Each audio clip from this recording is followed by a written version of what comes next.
விசுவாசத்திற்கும் ஆச்சரியத்துக்கும் நமக்கு வித்தியாசம் தெரிவதில்லை. பார்ப்பதால் ஆச்சரியம் வருகிறது. விசுவாசம் அனுபவத்தால் தான் வரும்.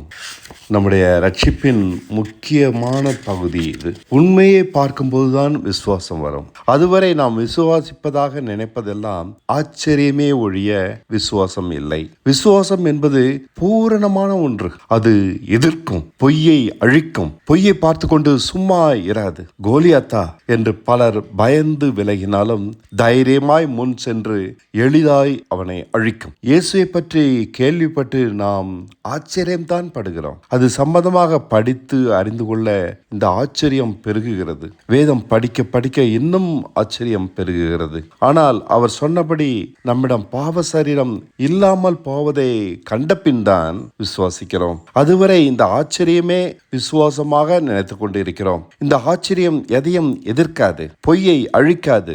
ஏனெனில் நம் ஆச்சரியம் வேறு இப்படியும் இருக்குமோ என்ற சந்தேகம் நிறைந்தது. பாவ சரீரம் அழிந்தது என்ற போது இருந்தாலும் பாவம் வந்தால் என்னவாகும் என சிந்திக்கும். இந்த சந்தோஷத்தில் உறுதி இல்லை. நிச்சயமில்லாதது ஆச்சரியம். நற்செய்தியை கேட்கும் போது ஆகா ஓஹோ பாவ சரீரம் ஒழிந்ததா என்று கூக்கிரலிடும். சூழ்நிலையை மாறும்போது, பாவ பலகீனங்கள் மேற்கொள்ள முயலும் போது அதை எதிர்த்து நிற்க தெரியாது. பொய்யான அந்த பலகீன உணர்வை அழிக்க தெரியாது. பாவங்களால் மேற்கொள்ளப்பட்டு செய்வதறியாது திகைத்து நிற்கும். இதை எப்படி விசுவாசம் என்று சொல்வது? வசனங்களை படிக்கும்போது நம்மில் உண்டாவது விசுவாசம் இல்லை, ஆச்சரியம்தான். இயேசு நோய்களை சுகமாக்குவதை பார்த்த சீஷர்கள் தங்களுக்குள் ஆச்சரியப்பட்டார்கள். அவர்களால் அவர் செய்தது போல செய்ய முடியாது. அது என்னிடமும் நோய் சுகமாக்கி நிறைவேறுவதை காணும்போதுதான் விசுவாசம் தோன்றுகிறது. ஒருமுறை கண்டால் போதும், இந்த விசுவாசம் நிலைக்கும். தொடர்ந்து வசனம் நிறைவேறினால்தான் உண்டாகும் என்பது அவசியமில்லை.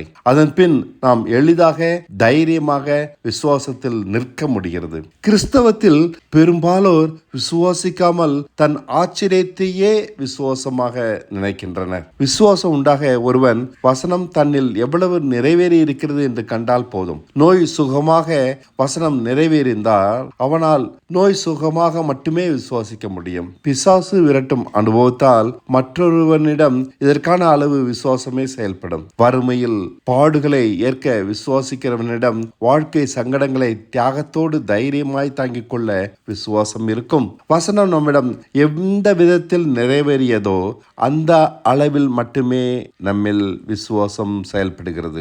நோய்களை சுகமாக்கும்படி விசுவாசிக்கிற ஒருவனிடம் வறுமையை சகிக்க சொன்னால் அவனால் விசுவாசிக்க முடியாது. பிசாசுகளை விரட்டிய ஒருவனிடம் சங்கடங்களை மேற்கொள்ள விசுவாசம் இருக்காது. தேவனால் முடியாது என்று அவர்கள் சொல்வதில்லை. ஆனாலும் அவர்களிடமுள்ள அந்த விசுவாசத்தால் செயல்பட முடியாது. இதுதான் ஆச்சரியம் என்று சொல்கிறேன். பலவித வசனங்கள் உள்ளன. நோய்களுக்காக, பிசாசுகளுக்காக, தேவைகளுக்காக, கவலைகளுக்காக, இப்படி பல வகை. இந்த வசனங்கள் நிறைவேறுவதை காணும் போது நம்மிடம் விசுவாசம் உண்டாகிறது. இந்த விசுவாசத்தினால் நாம் ரட்சிக்கப்பட்டோம் என்று நினைப்பது தவறு.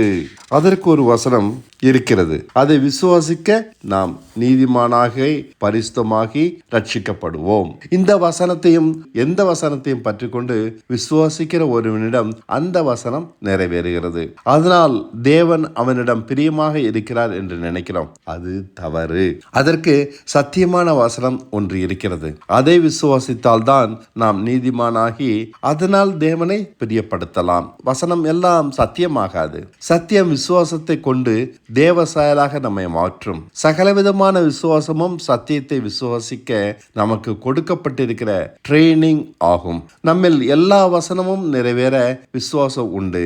ஆனால் பாவமில்லாத தேவ பரிசுத்தத்தை அடைந்து நீதிமானாக விசுவாசிக்க விசுவாசம் இல்லை. இதுதான் ஒருவனை ரட்சிக்கும். இதற்கான சத்தியத்தை அறிந்து விசுவாசிப்பதே பழுதற்ற வாழ்க்கையை தரும். இதற்கான சத்தியத்தை அறிந்து விசுவாசிப்பதே. தேவன் பலவித வசனங்களை கொடுத்ததன் நோக்கம் தன் வார்த்தை உண்மையானது என்பதை நமக்கு உணர்த்தவே, புரிய வைக்கவே. அதை விசுவாசிக்கும் போது தவறாமல் நிறைவேறும் என்ற நிச்சயத்தை ஏற்படுத்த. பயன்படுத்தவே. பிசாசுகள் ஓடுகின்றன, நோய் அழிகிறது, தாங்க முடியாத பிரச்சனை மத்தியில் அமைதி கிடைக்கிறது. எந்த வார்த்தையை விசுவாசித்தாலும் அந்த வார்த்தை மாறுவதில்லை என்ற நிச்சயத்தை உண்டாக்குகிறார். அத்துடன் நின்றுவிடக்கூடாது. சிலுவையின் உபதேச வார்த்தைகளையும் விசுவாசிக்க அவைகளும் நம்மிடம் அப்படியே நிறைவேற காணலாம். இதன்படி நாம் பாவத்துக்கு மரித்தவர்களாகி நீதிக்கு மட்டுமே பிழைக்கிறவர்களாக மாறிவிடுகிறோம். இந்த வாழ்க்கை மட்டும்தான் தேவனை பிரியப்படுத்தும், மற்றவர்களுக்கு சாட்சியாக என்றென்றும் நிற்கும். இயேசுவை குறித்து பிதா சாட்சி கொடுத்தார். அவரிடம் நோய்களை சுகமாக்கும் விசுவாசம் இருந்தது, பிசாசுகளை விரட்டும் விசுவாசம் இருந்தது.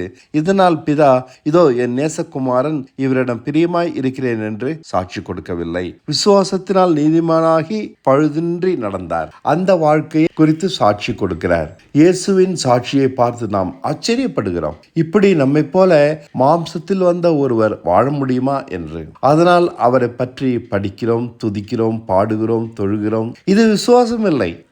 இது அவரால் முடியும், நம்மால் முடியாது என்கிறோம். இப்படி பரிசுத்தமாய் வாழ அவரால் மட்டும்தான் முடியும். அவர் நோய் சுகமாக்கியதை படிக்கிற நாம் நம் நோய் சுகமாக அவரை தேடுகிறோம். பிசாசை விரட்டினார் என்றால் பிசாசை விரட்ட தேடுகிறோம். பிரச்சனைகளை தாங்கினார் என்றால் நம் வாழ்க்கையை அவர் தாங்க தேடுகிறோம். இது ஆச்சரியம் மட்டுமல்ல, அப்படியே நம்மிலும் நிறைவேற வேண்டும் என்ற எதிர்பார்ப்பு. இதன் காரணமாக அதிகமாக ஜெபிக்கிறோம். இது விசுவாசத்தால் உண்டானது அல்ல, ஆச்சரியத்தால் உண்டானது. எப்படி இந்த வாழ்க்கையை சாதித்தார் என்று தேடினால் நாமும் அப்படியே செயல்பட முயல்வோம் இல்லையா? பரலோகத்தையும் அதன் நீதியையும் தேடுங்கள் என்று இயேசு சொன்னாரா இல்லையா? வசனத்தை நம்மை போல விசுவாசிப்பதன் மூலம் பழுதில்லாத ஒரு வாழ்க்கையை அடைந்தார் என்றால் நம்ப முடிகிறதா?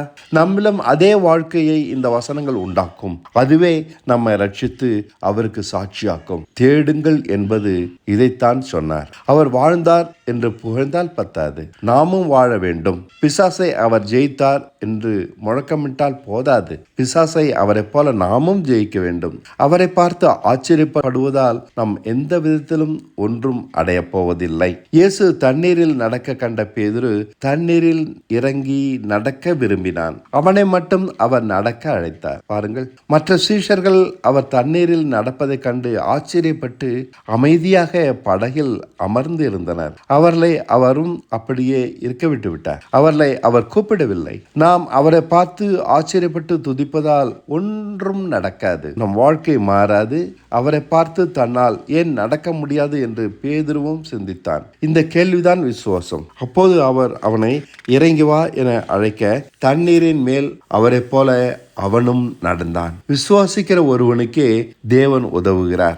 சீஷரை போல ஆச்சரியப்பட்டு அமைதியாக படகில் உட்கார்ந்து இருக்கிறவர்கள் கடைசி வரை உட்கார்ந்துதான் இருந்தனர். இயேசு நடக்க பார்த்த அவர்களால் நடக்க முடியவில்லையே. விசுவாசம் வேறு, ஆச்சரியம் வேறு என்பது இப்போது புரிகிறதா? படகில் அமர்ந்திருந்த சீஷர்கள் என்னமாய் பிரமித்து தண்ணீர் மேல் அவர் நடந்தார் என்று சாட்சி சொல்வார்கள். ஓ, இது ஆச்சரியம், இது விசுவாசம் அல்ல. தண்ணீரில் நடக்க கண்டதால் இந்த ஆச்சரியம் வந்தது. பேதுருவுக்கோ அது ஒரு அனுபவம். அவன் சாட்சி விசுவாச சாட்சி. அவரை கண்ட தன்னால் தண்ணீரின் மேல் நடக்க முடிந்தது என்பான். இந்த சாட்சியே மற்றவர்களை தொடும். ஆச்சரியத்தான சாட்சி காற்றோடு மறைந்து போகும். இயேசு தண்ணீரின் மேல் நடந்தார் என்றால் இந்த உலகம் பொருட்படுத்தாது. பேதுரு தண்ணீரின் மேல் நடந்தான் என்பதையே இந்த உலகம் பார்த்து பயனடையும். அவர் உதவினால் எதுவும் முடியும் என்று விசுவாசிப்பார்கள். இயேசு உதவினால் எதுவும் முடியும். நாம் இயேசுவை பார்த்து ஆச்சரியப்பட்டு சொல்லும் வார்த்தைகளை இந்த உலகம் விசுவாசிக்காது. நம்மிடம் அந்த வார்த்தை நிறைவேற காணும் போதுதான் அவர்களும் நம்மை பார்த்து விசுவாசிப்பார்கள். சாட்சியாக இப்படி விசுவாசிப்பதே ஊழியம். மற்றதெல்லாம் யாரையும் விசுவாசிக்க பண்ணாது, வீண். இயேசு தண்ணீரின் மேல் நடந்தார் என்பதை நாம் நம்பவில்லையா? நம்புகிறோம். அப்படியானால் நாம் அவரை போல தண்ணீரின் மேல் நடக்க சம்மதிப்போமா? அது முடியாது. ஏன்? அதற்கு தைரியம் இல்லை. இதுதான் ஏட்டு சுரக்காய் கறிக்கு உதவாது. நம் நம்பிக்கை வெறும் ஆச்சரியம்தான், விசுவாசம் இல்லை. ஆனால் இயேசு நம் கண்முன் தண்ணீரின் மேல் நடந்து வருகிறார் என்று வைத்துக் கொள்ளுங்கள். அப்போது நாம் நடக்க சம்மதிப்போமோ? ஓ, நடப்போமே. அவர் நடக்க காணும் போதுதான் நமக்கு தைரியம் வருகிறது. இதன் பெயர் தான் விசுவாசம். ஆச்சரியத்தில் தைரியம் இருக்காது, விசுவாசத்தில் தைரியம் இருக்கும். முன்பு சொன்னது ஆச்சரியம், பின்பு சொன்னது விசுவாசம். பிரச்சனை நீங்க விசுவாசிக்கிற ஒருவனை சுற்றியுள்ளவர்கள் தங்கள் பிரச்சனை நீங்க விசுவாசிக்கிறார்கள். நோய் நீங்க விசுவாசிக்கிற ஒருவனை சுற்றி இருக்கிறவர்கள் தங்கள் நோய் நீங்க விசுவாசிக்கிறார்கள். நீதிமானாக விசுவாசிக்கிறவர்களை சுற்றி இருக்கிறவர்கள் அதற்காக விசுவாசிப்பார்கள். இயேசுவின் நீதியான வாழ்க்கையை பார்த்து ஆச்சரியப்படுவதால் என்ன பிரயோஜனம்? பிசாசை விரட்டுவதாலும் நோய்களை சுகமாக்குவதாலும் பிரச்சனைகளை நீக்குவதாலும் ரட்சிப்பில்லை. மற்றொரு பிரச்சனை வரும், மற்றொரு நோய் வரும், மற்றும் ஒரு பிசாசு வரும் இல்லையா? இப்படிப்பட்ட விசுவாசங்கள் ரட்சிப்புக்கு ஏதுவான விசுவாசத்தை போதிக்கிறது. அதை பற்றி கொண்டு விசுவாசத்தினால் நீதிமானாகும்படி தேடினால் பலனுண்டு. இயேசு உயிரோடு எழுந்தார் என்று கேள்விப்பட்ட 2 சீஷர்கள் அவரை காண ஓடினார்கள். முந்தி ஓடி வந்தவன் கல்லறை திறந்திருக்க கண்டு கல்லறையிடம் வந்து நின்று விட்டான். ஆச்சரியம். ஆனால் அவன் உள்ளே செல்ல அச்சம். பின்னால் ஓடி வந்த மற்றொரு சீஷன் துணிந்து உள்ளே செல்கிறான். ஆனால் அங்கு இயேசு இல்லை. உடலை சுற்றி இருந்த சீலைகள் மட்டும் அங்கே கிடக்கின்றன.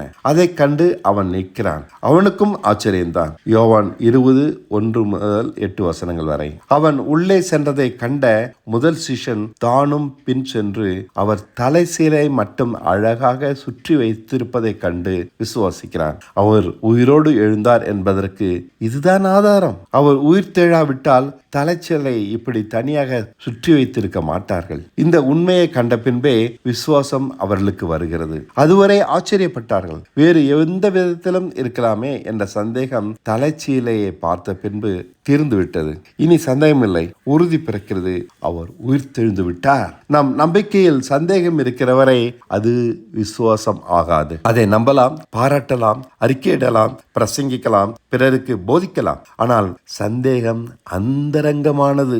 சோதிக்கப்படும் போது அது வெளிப்படும். வசனத்தின் மேல் உண்மையான விசுவாசம் இருக்கிற ஒருவன் தோற்கவே மாட்டான். எதிரே விடாமல் விரட்டுவான், ஜெயிக்காமல் விடான். ஆமா, அப்படிப்பட்ட விசுவாசம் தான் நமக்கு வேண்டும். விசுவாசத்தை வேத கேடயம் என்று சொல்கிறது. வசனத்தையோ வேதம் பட்டயம் என்கிறது. எபேசியர் 6:6. எதிரியை தாக்கவே பட்டயம், தன்னை காக்கவே கேடயம். சந்தேகத்தை தரும் எதிரியை தெளிவான அறிவை தந்து வசனம் விசுவாசத்தை உண்டாக்கிவிடும். எதிரியை அதனால் அழிக்கலாம். வசனம் இல்லாமல் விசுவாசம் உண்டாகாது. வசனத்தை பிடித்தாலும் பலர் பாவத்தை ஜெயிக்க முடியவில்லை என்கின்றனர். வசனத்தை விசுவாசம் இல்லாமல் பிடித்தால் ஜெயிக்க முடியாது. வசனத்தின் மேல் இருக்கிற விசுவாசம் தான் பாவத்தை எதிர்க்கும், அழிக்கும். வெறும் வசனம் பாவத்தை அழிக்காது. ஆதலால் அவர்கள் ஏமாறுகிறார்கள். தங்களிடம் விசுவாசம் இல்லை என்பதை அவர்கள் அறியவில்லை. விசுவாசத்தை கொண்டு பாவத்தை நாமே எதிர்க்கலாம், அது அழியும். விசுவாசத்தினால் எதிர்க்காதவரை பாவமோ பலவீனமோ அழியாது. இது எப்படி? கீதியோனின் எரிகிற தீர்ப்பந்தம் எப்படி எதிரிகளை வீழ்த்தியது, அப்படித்தான் இதுவும். கத்தி இல்லாமல் அவன் யுத்தத்தை ஜெயித்தான். நாமும் நம் பிரயாசம் எதுவும் இல்லாமல் உயிருள்ள விசுவாசத்தோடு எதிர்த்தால் சகல பலகீனங்களையும் ஜெயிக்கலாம். இதில் சந்தேகம் வேண்டாம். பாவம் மாம்சத்தின் ஒரு தன்மை. நாம் மாம்சத்தின்படி வாழ்ந்தால் பாவம் இல்லாமல் இருக்க முடியாது. பெரிய பாவங்களை செய்யவில்லை என்று அநேகர் தங்களை குறித்து தப்பான எண்ணம் கொண்டுள்ளனர். பெரிதோ சிறிதோ அவனுடைய தன்மைக்கு ஏற்றபடி பாவம் மேற்கொள்ளத்தான் செய்யும். யோபு தன்னிடம் பெரிய பாவங்கள் இல்லை என்று எண்ணியது தப்பு. தன் பலவீனம் என்ன என்பதையே அவன் உணரவில்லை. பொதுவான பாவங்கள் அவன் செய்யவில்லை என்று தவறாக எண்ணிவிட்டான். நாம் ரட்சிக்கப்பட பாவ மாம்சத்தன்மை மாற வேண்டும். நம் மாம்சத்தின் உண்மையான தன்மை தேவனுக்கு கீழ்ப்படியாது. ஆகையால் ஒருவன் பாவமில்லாமல் கட்டுப்பாடாய் கூட இருந்து விடலாம். ஆனால் அவன் தான் சொல்லுகிறபடியெல்லாம் தேவசித்தம் செய்வதை கொண்டே தேவன் மறுரூபமானவனா இல்லையா என்று தீர்மானிக்கிறார். தேவன் நடத்துகிறபடியெல்லாம் சுத்தமான யோபினால் நடக்க முடியவில்லை. இதுதான் மாமிசம். தேவன் என்ன சொன்னாலும் கீழ்ப்படுவதே தேவசாயல். குற்றமுள்ளவனாக இருந்தாலும் ஆபிரகாம் தேவன் என்ன சொன்னாலும் கீழ்ப்படிந்தான். ஆதலால் தேவன் நம் கீழ்ப்படிதலை கொண்டே நாம் மறுரூபமானதை சோதித்து புரிந்து கொள்கிறார். நம் நற்குணங்களால் அல்ல. நாம் உண்மையாக விசுவாசித்தோமானால் அது தேவ சித்தம். எதுவானாலும் அதற்கு நம்மை கீழ்ப்படுத்தும். நாம் கீழ்ப்படியாமல் தவறி போக முடியாது. விசுவாசம் நம்மிடம் கீழ்ப்படிதலை உண்டாக்கும். தவறாது, மாறாது. இந்த விசுவாசம் மாம்சமான நம்மை தேவ தன்மையான ஆவிக்குரியவர்களாக மாற்றி விடுகிறது. இதனால் பாவம் மறைந்து விடுகிறது. தேவ தன்மையான கீழ்ப்படிதலும் அன்பும் பரிசுத்தமும் உண்டாகி விடுகிறது. இந்த மாற்றத்தையே நாம் இயேசுவிடம் பார்க்கிறோம், பவுலிடம் பார்க்கிறோம், யோவானிடம் பார்க்கிறோம். இந்த மாற்றத்தை அவர்கள் நம்மிடமும் உண்டாக்க வசனம் தந்திருக்கிறார். அதை விசுவாசித்தால் இது உண்டாகிவிடும். அப்போது பிதாவின் நாமம் பரிசுத்தப்படும், அவரது ராஜ்யம் நம்மில் வரும், அவரது சித்தம் பரலோகத்தில் செய்யப்படுவது போல நம்மிலும் செய்யப்படும். இதுதான் ரட்சிப்பு. இதை விட்டுவிட்டு பைபிள் படித்துக்கொண்டு அர்த்தமில்லாமல் ஜபம் பண்ணிக்கொண்டே இருப்பது ரட்சிப்பு ஆகாது. தண்ணீரில் நடந்த இயேசுவை கண்ட பின்பே பேதுருவும் தானும் நடக்க முடியும் என்று விசுவாசித்தான். இயேசு தண்ணீரின் மேல் நடப்பதை பார்க்காதிருந்தால் இந்த விசுவாசம் வந்திருக்குமா? சொல்லுங்கள். அவனும் மற்றவர்களைப் போல ஆச்சரியப்படுவனாகவே இருந்திருப்பான் இல்லையா? உண்மையை கடைசி வரை சென்று பார்க்க வேண்டும். நோண்டி நோண்டி துருவி அதுவரை நாம் விசுவாசிக்க மாட்டோம். ரோமர் 6:6 சொல்கிறது, நாம் பாவத்துக்கு ஊழியம் செய்ய முடியாது என்று. காரணம், நம் பாவ சரீரம் ஒழிந்து விட்டதாம். இனி நாம் இல்லை, நம் பழைய மனுஷன் சிலுவையில் அறையப்பட்டதாம். இந்த வசனத்தை படிப்பதால் ஒன்றும் பயனில்லை. என் பாவ சரீரம் ஒழிந்தது என்று பாவத்துக்கு எதிராக சொல்வதாலும் ஒன்றும் பயனில்லை. மாறாக இந்த வசனத்தை புரிந்து கொள்வதால் தைரியம் வருகிறது. இந்த தைரியம் தான் விசுவாசம். இந்த தைரியம் தானாக பாவத்தை எதிர்த்து நிற்கும், விடாது போராடும், அதை அழிக்கும், நமக்கு நிரந்தரமான விடுதலையை தரும். நீங்கள் தூங்கிக் கொண்டிருந்தாலும் அது விழித்து கொண்டுதான் இருக்கும். பாவத்தை பார்த்தவுடன் எதிர்த்து போராட ஆரம்பித்துவிடும். பழைய மனுஷனாகிய நாம் சிலுவையில் அறையப்பட்டதால் பாவ சுபாவம் எதுவுமே இனி நம்மிடம் இருக்க முடியாது. ஆகையால் இருக்காது. இனி விசுவாசம் ஒரு போராட்டம். வெறும் வசனத்தால் பின்னிய கட்டுக்கதை அல்ல. அது எதிரி இருக்கிறவரை அமைதியாக இருக்காது, ஜெயிக்காமல் அடங்கி சும்மா இருக்காது. நம்மை மேற்கொண்டு அடிமைப்படுத்தும் சகலவற்றிலிருந்தும் விடாமல் போராடி மீட்கும். மாம்சமான சுயநலமோ அதன் குணங்களோ நம்மிடம் காணப்பட முடியாது. நாம் சுயசித்தம் தேடுவதோ தேவனுக்கு கீழ்ப்படியாமல் எதிர்க்கிற குணமோ இனி நம்மிடம் இருக்காது. அவை அனைத்தும் இதனால் நிரந்தரமாக அழிந்து விட்டது. இனி இந்த சரீரத்தில் நான் இல்லை. அவருடைய உயிர்த்தெழுந்த சாயலில் நாம் இணைக்கப்பட்டபடியால் இனி என்னில் அவர்தான் இருக்கிறார். அவருடைய சகல பரிபூர்ணமும் அப்படியே ஒன்றும் குறையாமல் என்னிடம் உண்டாகி இருக்கிறது. என்னால் தேவனுக்கு கீழ்ப்படியாமல் எதிர்த்து நிற்க முடியாது. தேவ சித்தம் எதுவானாலும் நான் அப்படியே செய்வேன். இதுதான் சிலுவை உபதேசம். இந்த சத்திய வசனத்தை புரிந்து கொண்டால் நம்மிடம் இந்த மாற்றம் நிலையாக உண்டாகும். இந்த மாற்றத்தை எந்த பாவமும் பலவீனமும் மேற்கொள்ளாது. சில காலங்களில் நாம் கவனப்பிசகாக மறந்துவிட வாய்ப்புண்டு. அதனால் இது அழிந்து போவதில்லை. ஏனெனில் இந்த மாற்றத்தை நாமல்ல, அவர் நம்மிடம் உண்டாக்கிவிட்டார். நம்முடைய பிரயாசத்தினால் இது உண்டானதல்ல. என்னுடைய மாற்றம் தேவனால் உண்டானபடியால் நிலையானது. இதை நான் புரிந்து கொண்டு ஏற்றுக்கொள்வதால் என்னிடம் தைரியம் வருகிறது. அதை ஏற்றுக்கொள்ளாத பட்சத்தில் என்னில் அது வெளிப்படாது. ஆகையால் இதை உண்மை என்று அறிவதே முக்கியம். அதனால் விசுவாசம் பிறக்கிறது. அதன் பின் இந்த விசுவாசம் எந்த புயலிலும் வெள்ளத்திலும் நாச மோசத்திலும் நிலைத்து நிற்கும், அழியாது, நம்மை காப்பாற்றும். தேவ சித்தம் எதற்கும் நம்மை கீழ்ப்படுத்தும். தேவன் அன்பாகவே பரிசுத்தமாகவே இருக்கிறார். நாம் என்றென்றும் அவரை போலவே இருப்போம். இதற்கு தடை ஏதும் இல்லை. இந்த உண்மை என்றும் நம்மில் நிறைவேற வேண்டும் இல்லையா? அப்போதுதான் விசுவாசம், அப்போதுதான் நாம் ஜெயிக்கிறோம். நம்மோடு போராடுகிற பலகீனங்கள் உண்டு. அவை நம்மை விடாது துரத்தி சமயம் வாய்க்கும் போதெல்லாம் வெளிப்பட்டு மேற்கொண்டு விடுகிறது இல்லையா? அவைகளை இந்த வசனம் தருகிற தைரியத்தால் அழிக்கலாம். காலகாலமாக நம்மோடு இணைந்து இருந்து வந்த இந்த பலவீனங்கள் இல்லாமலே போகின்றன. இதை பார்க்கும்போது இந்த வசனம் உண்மை என்ற நிச்சயம் பிறக்கிறது. பின்பு விசுவாசம் வருகிறது. அதன் பின் இனி எல்லாமே புதிதாகின்றன. பழையன எதுவுமே நம்மிடம் இருக்காது. எல்லாம் புதியன. கிறிஸ்துவின் தன்மைகள் அத்தனையும். நாம் புதிய மனுஷர்கள், மறு ஜென்ம பிறப்பு அடைந்தவர்கள். பழையவை எதுவும் நம்மிடம் காணப்பட முடியாது.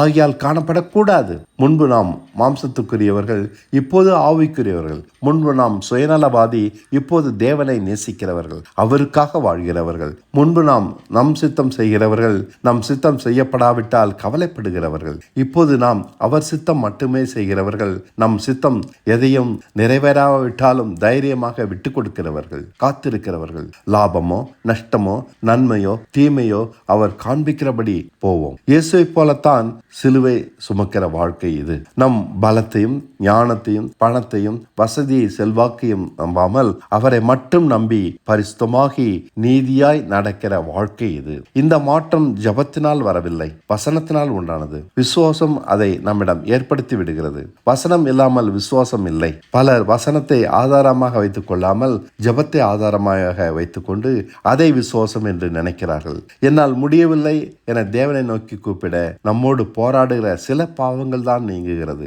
ஆனால் முழுமையான மாற்றம் கிடைக்காது. வசனத்தை கொண்டுதான் விசுவாசம் பிறக்கிறது. இதுதான் வழி.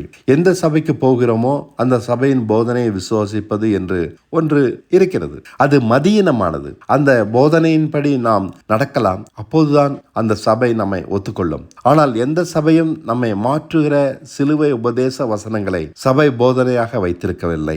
ஆதலால் ஜனங்கள் மறுபடி பிறக்காமல் மறுபடி பிறந்ததாக போலியான வாழ்க்கையை வாழ்கிறார்கள். வசனத்தின் மேல் விசுவாசம் வைக்காமல் ஒரு சபையின் மேல் விசுவாசம் வைப்பது கொடுமையிலும் கொடுமை. இன்றும் தேவன் பல அற்புதங்கள் செய்கிறார். நமக்கு விசுவாசத்தை போதிக்க இப்படி செய்கிறார். சிலுவை உபதேசம் தான் பைபிளின் அடிப்படை உபதேசம். இதை அறியாமல் இருக்கிறவரை எவ்வளவு படித்தாலும் பைபிள் ஒரு பயனற்ற புத்தகம்தான். இதை விசுவாசிக்காமல் இருக்கிறவரை எவ்வளவு விசுவாசித்து அற்புதங்கள் பல பெற்றாலும் அது பயனற்ற விசுவாசம் தான். வானத்தின் கீழே பூமியின் மேலே மாம்சமான நம்மை ஆவிக்குரியலாக மாற்ற சிலுவை உபதேசத்தை தவிர வேறு எந்த உபாயமும் இல்லை. நீங்கள் பரிசுத்த ஆவி பெறுவதால் ஆவிக்குரியலாக ஆகிவிட முடியாது.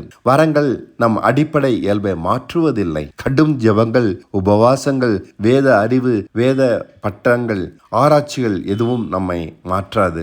எவ்வளவு நாம் தேவனை புகழ்ந்து துதித்தாலும் நாம் முடிவில் நாமத்தான் இருக்கிறோம். இப்படிப்பட்டவைகளை பவுல் கிரியை என்று வர்ணிக்கிறார். யாரும் இது போன்ற பக்தி கிரியைகளால் ரட்சிக்கப்படுவது இல்லை என்று ஆணித்தரமாக பேசுகிறார். எந்த கிரியையும் நம்மிடம் எந்த அடிப்படையான மாற்றத்தையும் உண்டாக்காது. நம் மாம்சம் அதிக பக்தியானது. அது பக்தியுடன் ஜபம், வேத அறிவு போன்றவர்களையும் சேர்த்துக்கொள்ளும். இப்படி செய்கிறவர்களை பாராட்டும். நம்மை மாற்றுவதே சரியான வழி. நம்மை மாற்றாத போதனைகள் உண்மையானது அல்ல. அது நம்மை பல அற்புதங்கள் செய்ய மாற்றலாம், பரலோகத்திற்கு கொண்டு சென்று பெரிய வெளிப்பாட்டை தரலாம். ஆனால் அது போலி, உண்மையானது அல்ல. வசனத்தை விசுவாசிப்பதால் நீதிமானாக நம்மை மாற்றுகிற ஒன்றுதான் உண்மையான வழி.